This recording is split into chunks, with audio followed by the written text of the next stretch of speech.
Halo, kita jumpa lagi di channel Welina Spayang Official. Malam ini saya akan share bagaimana video cara singkat untuk pengisian partograf. Sebelum kita lanjut videonya, saya mau informasikan bagi teman-teman sekalian kalau channel YouTube Welina Spayang Official membuka kelas bimbel privat online bagi teman-teman yang mau ikut ujian UKOM, SKB ataupun P3K. Untuk informasi lebih lanjut dapat menghubungi nomor WA atau email di bawah ini atau dapat juga langsung klik di kolom deskripsi. Karena soal UKOM, SKB, dan P3K juga biasanya itu soal tentang partograf pasti ada. Nah, yang pertama sekali dalam kita mengisi partograf yang penting kita isi adalah kita mulai dari atas yaitu tentang data nomor register, nomor puskesmas itu disesuaikan kalau misalnya dalam soal kita tidak disuruh mengisi nomor register atau nomor puskesmas, tapi kita harus tahu ini maksudnya apa. Nah, kemudian ketuban pecah sejak jam. Di sini dituliskan misalnya ketubannya pecah sejak jam 21 WIB. Dan juga mulusnya sejak kapan. Di sini harus diterangkan. Nah, ini artinya sejak bukan tanggal dia datang. Nah, di sini nama ibu. Nama ibu siapa, tanggal berapa dia datang. Kita bikin aja misalnya ibu Nyonya S umurnya 32 tahun gravida 1, partus 0, abortus 0. Nah, dia datang misalnya tanggal hari ini tanggal 3 November 2021 jam 18.00 WIB misalnya. Kemudian alamatnya diisi jalan apa dengan lengkap. Ini adalah untuk data. Oke. Setelah kita mengisi data, langkah kedua yang kita isi itu adalah bukan denyut jantung, bukan. Ataupun air ketuban atau penyusupan, bukan. Langkah kedua yang harus kita isi itu adalah pembukaan. Kolom yang ini nih, pembukaan dan penurunan kepala. Nah, di sini kan ada 18.00 dia datang Nah, kita kan lakukan periksa dalam. Kita dapat misalnya dia sudah mengalami pembukaan 6 cm. Di manakah kita tulis pembukaan 6 cm? Yang sering menjadi kesalahan dalam partograf adalah dia tulis pembukaan 6-nya di sini nih. Salah. Ini adalah sebuah kesalahan. Tidak boleh Jadi pembukaan 6 itu kita tulis di kalau dia datang pembukaan 6, ini angka 6 kita tarik ke garis waspada di sini. Oke. Nah, disinilah kita tulis pembukaannya. Kemudian penurunannya sudah berapa? Penurunannya misalnya penurunan kepalanya misalnya sudah 3/5. Nah, jadi kita akan tulis di sini sejajar dengan 6 tadi di garis waspada berarti di sini 3/5 Oke. Nah, kemudian dia datang kan jam 18 nih. Nah, kita tulis di sini jam 18.00. Itulah yang langkah pertama dalam penulisan partograf yang paling gampang Karena kalau kita sudah salah menuliskan letak pembukaan akan salah semuanya. Karena partograf ini gunanya adalah sebagai rambu-rambu kita sebagai bidan Kalau misalnya ini sudah menyeberang garis bertindak. Ini kan pembukaan 6 nih. Nah, dia kan udah ke garis waspada. Nah, artinya 4 jam kemudian dia seharusnya ini sudah lengkap naik ke sini seharusnya. Ataupun paling tidak pembukaan 8, 9 atau 10 di sini. Tapi kalau misalnya nih dia pembukaan 6 kan. 4 jam kemudian berarti kita bisa isi lanjutkan jamnya Ini 19, 20, 21, 22. 1, 2, 3, 4. Berarti jam 22 di sini. Kalau misalnya jam 22 dia masih pembukaan 6. Ini kan misalnya dia masih di sini. Artinya apa? Ini sudah bisa kita rujuk. Siapkan rujukan karena apa? Karena garis grafik dari pembukaan kita sudah mendekati garis untuk bertindak. Itulah gunanya partograf ini. Ya, jadi ini merupakan rambu-rambu kita sebagai bidan. Kalau kita sudah menyeberang garis action atau bertindak, artinya kita harus menyiapkan rujukan. Nah, jadi kita harus selalu perhatikan ya maksud dan tujuan dari partograf ini sebenarnya apa. Nah, jadi itu tadi dia ya, dia kalau pembukaan 6, 4 jam kemudian seharusnya dia kan sudah pembukaan 10. Kalau dia sudah pembukaan 10, kita lihat nih angka 10. Ini angka 10. Ya, kita tarik ke ini tadi jam 22. Ya kan ini kan jam 22. Berarti dia di sini. Nah, inilah 4 jam kemudian dia pembuka, kan masih di sini, masih jauh dari garis bertindak. Artinya kita masih bisa menunggu. Nah, jadi seperti itu dia ya jam 22. Nah, kemudian sebelum ke jam 22 ini ya, sebelum ke jam 22 ini ini kan jam 18 tadi kita isi semua mulai dari DJJ.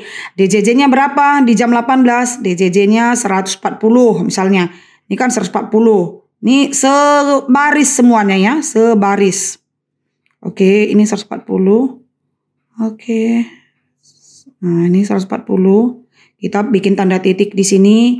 Nah, kemudian air ketubannya bagaimana? Sudah pecah atau belum di sini? Kalau misalnya belum, kita tulis di sini U. Masih utuh artinya. Nah, kemudian penyusupan bagaimana?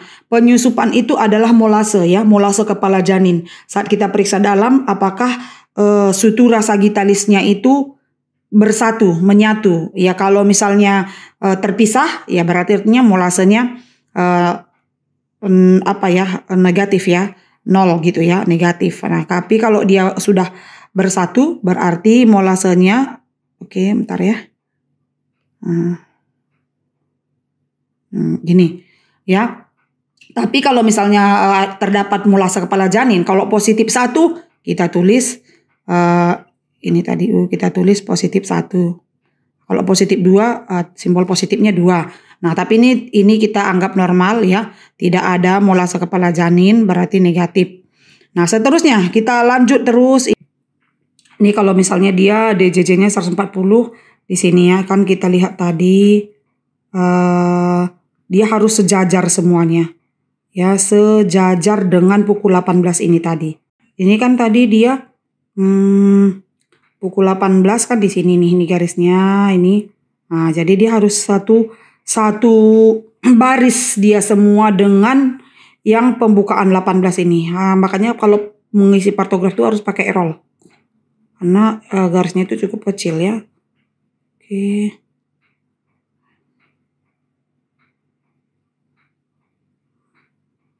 Nih. Inilah dia kan. Nah, kemudian DJJ ini kan kita hitung setengah jam sekali kan. Ini kan pukul 18, 140. 18.30 berapa lagi DJJ-nya? Masih 145 misalnya berarti di sini. Kemudian jam 19, nih kan udah jam 19 nih. Jam 19 berapa DJJ-nya? Jam 19 DJJ-nya misalnya 130. Nah, di sini lagi. 19.30 berapa DJJ-nya? Balik lagi 140. Oke. Nah, begitu seterusnya ya, nanti ini kita tarik garis grafik. Oke. Nah, seperti itu seiring dengan jamnya. Kalau DJJ dihitung setiap setengah jam sekali ya. Kalau pembukaan itu dihitung setiap 4 jam sekali. Tapi untuk memudahkan kita, jam ini langsung saja kita isi. 18, 19, 20, 21, 22 ya, 23, 24 dan seterusnya jamnya ya kita isi. Nah, kemudian itu ya untuk 3 ini udah bisa ya, udah paham kita DJJ, penurunan dan pembukaan. Ya, ini tadi 4 jam kemudian kita isi lagi sampai seterusnya. Nah, sekarang untuk kontraksi ya, untuk kontraksi. Kalau kontraksinya ya, kontraksi kan bersamaan. Kita kan mengisinya dari jam yang pertama. Ini kan tadi dia ceritanya jam 18, berarti ini semua jam 18 kan? Nah, kalau dia kontraksinya, kontraksi juga setiap setengah jam sekali. Sama dengan DJJ tadi ya. Kontraksinya pada pukul 18 kalau kurang dari 20 detik ya, simbolnya itu adalah seperti papan catur ya. Titik-titik itu adalah kurang dari 20. Nah, kalau kontraksinya 20 sampai 40 detik ya, lamanya itu 20 sampai 40 detik, simbolnya itu adalah arsir. Ya, arsir. Nah, ini kan pukul 18 berarti di sini. Nah, dan kalau dia lebih dari 40 detik, simbolnya hitam pekat semua. Nah, jadi misalnya di pukul 18 tadi dia kontraksinya itu 3 kali dalam 10 menit, lamanya 30 detik. Nah, berarti 30 detik itu kan simbol arsir ya, simbol arsir. Nah, jadi kita buatnya seperti ini. Oke. Nah, ini kan pukul 18 ya, pukul 18 tadi. Oke, berarti sekarang kita cerita kontraksi. Berarti di sini kalau 3 kali kita arsir sampai 3 kotak. Ini kan 18 tadi, ingat ya jamnya jangan sampai salah nih. 1, 2, 3. Berarti kita 3 ini kita seperti ini. Oke. Kemudian ini kita arsir. Kenapa arsir? Karena dia 30 detik. Nah, kemudian setengah jam kemudian kita cek lagi kontraksinya, kita cek. Lamanya 38 detik. Oh, 38 detik masih arsir ya. Berapa kali dia dalam 10 menit itu berkontraksi? Oh, udah meningkat menjadi 4 kali. Oh, berarti 4 kotak kita kolomi gini. 1, 2, 3, 4. 1, 2, 3, 4 kan kita arsir. Nah, kemudian pukul 19 bagaimana? Masih 35 detik lagi. 35 detik berarti masih arsir. Berapa kali? 4 kali juga. Berarti sampai angka 4. 1, 2, 3, 4. Nah. Kemudian 19.30 dia juga masih 4 kali. Ya.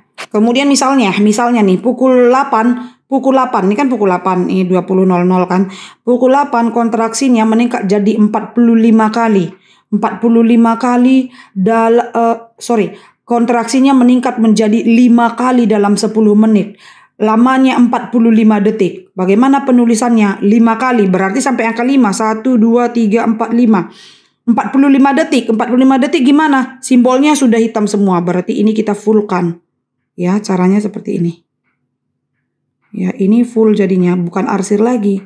Karena dia sudah 45 detik. Kalau 45 detik kan dia simbolnya full semua ya.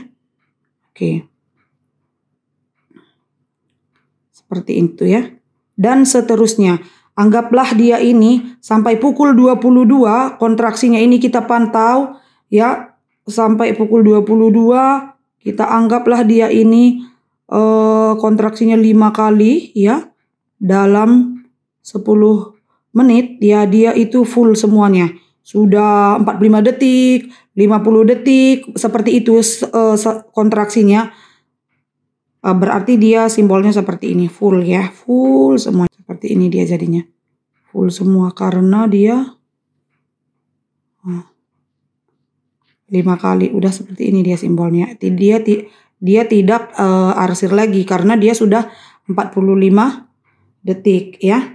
Nah, kemudian untuk penulisan nadi juga seperti itu ya, tergantung jamnya. Jamnya kan tadi kita udah lihat ya, pada jam 18 ya tetap kalau nadi kan tekanan darah kan simbolnya seperti ini nih.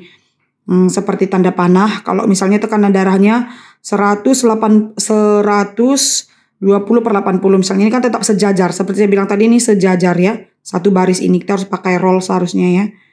Misalnya tekanan darahnya 120/80 berarti simbolnya begini. Ini 120/80.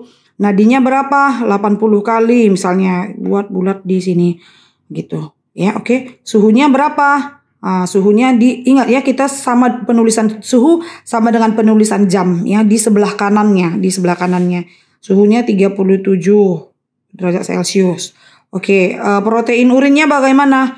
Apakah ada atau positif aseton atau volume urinnya? Kalau tidak ya tidak ada ya tinggal ditulis aja negatif. Dan volume urinnya juga kalau pas di sini dia lagi buang air kecil, kita perkirakan pada jam berapa dia buang air kecil, sekitar 200 cc kah, 300 cc kah, 100 cc, di sini kita tulis. Tapi kalau misalnya dia tidak buang air kecil ya udah dibuat simbol negatif aja. Seperti itulah dia. Ya, misalnya pukul 22 ini tadi kan 4 jam ya pembukaan. Pukul 22 dia sudah pembukaan lengkap. Nih kan angka 10, pembukaan 10. Nih 10 ya, ini 22. Berarti di sini dia. Ya, oke. Dan penurunannya sudah 0/5. Udah lahir misalnya. Oke, 0. Ini kan angka 0. Udah di sini. Ya, oke.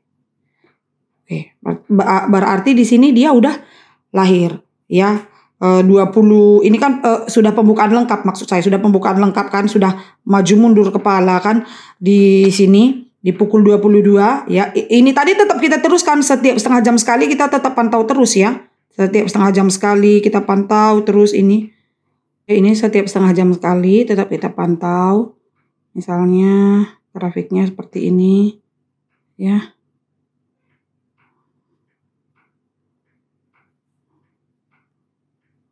Udah nyebrang deh.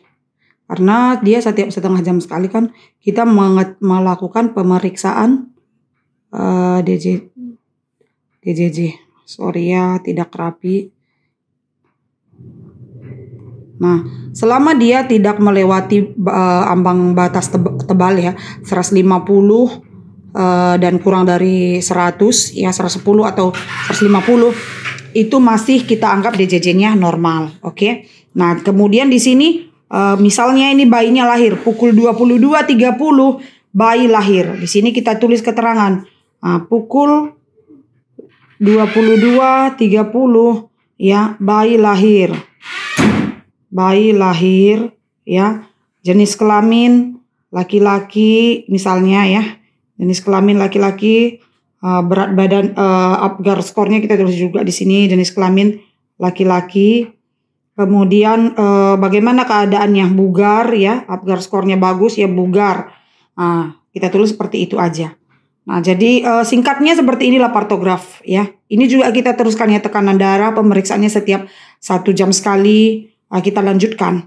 Begitu juga dengan suhu kita lanjutkan, kita isi. Tapi yang paling penting adalah ini tadi ya, letaknya. Kalau memang dia datang pada saat dia datang dia pembukaan 4, maka kita mulainya dari sini. Nah, tapi kalau dia datang pembukaan 5, ini angka 5 nih, tarik ke garis waspada, berarti kita mulainya dari sini. Kalau dia datang pembukaan 8, misalnya ini 8, ya dari sinilah kita mulainya, startnya untuk melanjutkan semuanya. Itu adalah prinsip yang paling penting dalam penulisan partograf. Jadi kalau ini tadi kasus kita ini, dia datang kan pembukaan 5. Nah, berarti sorry ya, kalau pembukaan 6, dia tadi kan datang pembukaan 6 ya kan, berarti ini dari sinilah semuanya mulai. Dan jamnya langsung ditulis di samping. Ya. Oke, saya rasa seperti itu singkatnya. Oke, sekian dulu pembahasan dari kita, semoga bermanfaat dan bisa membantu teman-teman sekalian.